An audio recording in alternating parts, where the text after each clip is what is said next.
So I thought I would just do a kind of life update on some of the things that are going on around here. I'm in the studio at the moment, but it is really cold in here. This is why I'm wearing this massive thick jumper that was actually my mum's. It's really warm. It's the only thing that will keep me warm in here at the moment because the big arched window is still not in. I was thinking of doing that myself, but I decided that it was probably too big a piece of glass to manage. So I've got someone else who's doing that, but it's not in yet, and I'm beginning to wish that maybe I should have done it myself or tried, because it's just drafty in here. The other problem is that while I have got a stove now, and I've actually bought the flue as well, which was expensive, I now can't really afford to have somebody come and install it. I was thinking of installing it myself. I think I could do it, but it's just the matter of getting on the roof, and probably might need two people, someone inside and then someone outside to feed it through. So that means that it's pretty cold in here. I haven't been able to heat it, and it's just hard to spend any amount of time in here when it's so chilly. So yeah, that's kind of a challenge. I'm definitely not using the space as much as I wanted because of that at the moment. So the other challenge that I'm dealing with is the camera situation. So when I started making videos, it was a while ago now, I bought this camera used to save some money. It's a Fujifilm X-T2. And I was using it with a microphone that plugs in here. But basically, because I was using it a lot, I was taking it into like caves, like sea caves and all kinds of crazy places, like up mountains and stuff. And what happened first was that the microphone connector stopped working. So you're supposed to plug the microphone in to the camera here so that the file contains the sound from the microphone. But that connection stopped working. So I now can't connect a microphone to this camera. So yeah, no microphone. It's been like that for a while, and I've been managing with this thing, which is an audio recorder. It's a, what is it? A Zoom HN1 or something like that. And then just syncing up my audio file with my video file on the computer, which is slow and kind of a hassle, but it's been working okay. But the other thing that is wrong with the camera is that the shutter button doesn't work either.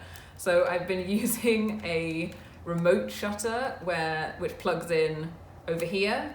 So it's just annoying. Like every time I need to film, I have to press simultaneously the remote shutter and the recorder, and sometimes it doesn't work and they don't sync up, and it's just really annoying. So this has been giving me some problems for a while, and I'm probably just not filming as much as I would want to because this is a hassle.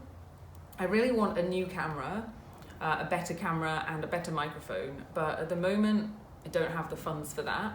Trying to sell my flat, which I mentioned in a previous video.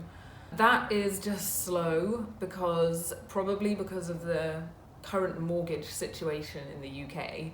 Like we have a lot of high interest rates, and so people are probably not thinking of buying, but basically all my money is in the flat, and so I'm kind of waiting for that to sell so that I can actually do some stuff. Like there's so many things I really want to do next. Now I've done this barn, I'm really excited to move forward with like projects and ideas I have, but so many of them are limited by money.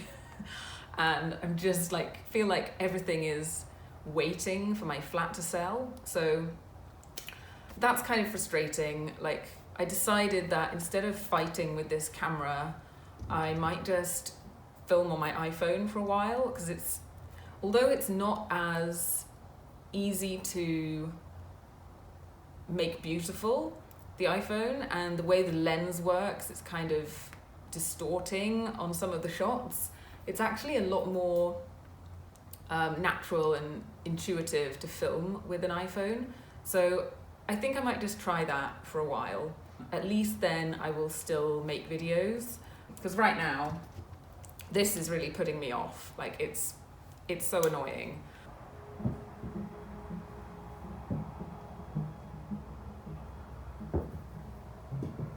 Anyway, I didn't want this video to just be a big wine fest. There are some really good things that are happening. I'm learning to drive at the moment, so I can't drive yet, which is sort of embarrassing.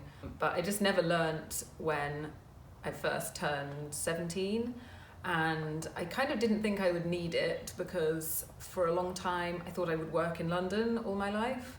But then I changed and I got new interests, and I wanted to travel a lot more and go to more remote places, go climbing mountains and things like that. So I really want to drive now, and I've started learning. It's going well, I think. I actually really enjoy driving, which is such a surprise.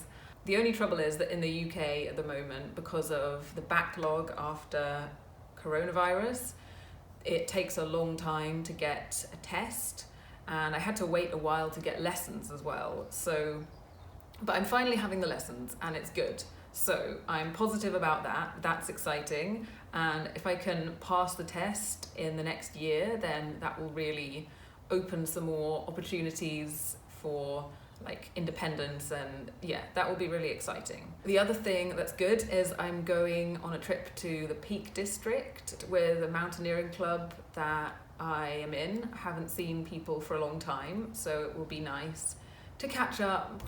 I also got these boots secondhand, and I really like them. I've never had any boots like this before, actually. I've always just worn like wellies on the farm. The medlars that I picked are nearly ready, I think. They are bletting at the moment, which means they're like fermenting on the inside. So they've gone all squishy. I don't want to burst this one, but they're like soft inside now, which means I think they're ready. Oh, that one's not quite. Yeah, they're not quite ready, almost. Under here is the remains of my apple stash with little bits of evidence here, because basically I moved them out of here, which is definitely mouse proof, and I put them in a different shed, and then I came in, I had like 6 trays, and I came in the other day and it was just a pile of shredded apple. So obviously something had a good snack. I think it might have been a squirrel or a mouse. My question is, why did this creature bite into every single apple? Instead of just eating like 10 or half of them, it bit like every single one. It just took a little snack from each apple, and now each apple, every single apple is gonna rot. Why? I wouldn't mind them having a little bit to snack on, but this is just wasteful. Wasteful. My cider is doing okay. It's bubbling up here. You can see the bubbles going through the airlock, which means something's happening in there. It's fermenting, it's producing gas, which is coming out there. And you can see at the bottom, there's like a lovely layer of dead yeast, which means that the process is happening. The other 2 are doing it as well. They're not as bubbly as the big one. Oh, there we go, it just bubbled, but they are alive, so yeah, that is good stuff.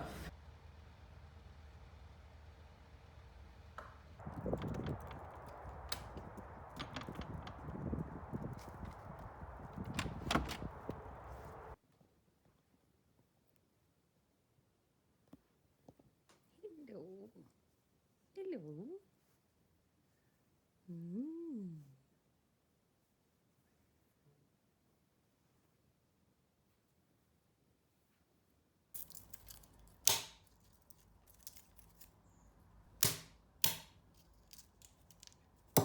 I cracked these wild hazelnuts that I've been saving, but it wasn't a great rate of success. I got 2 in the end.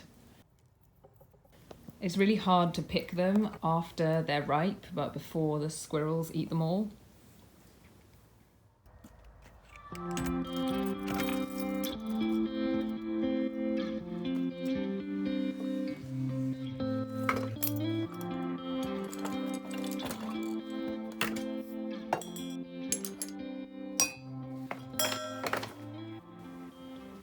I like to prepare my food for these trips before I go, partly to save money, but partly to reduce disposable packaging.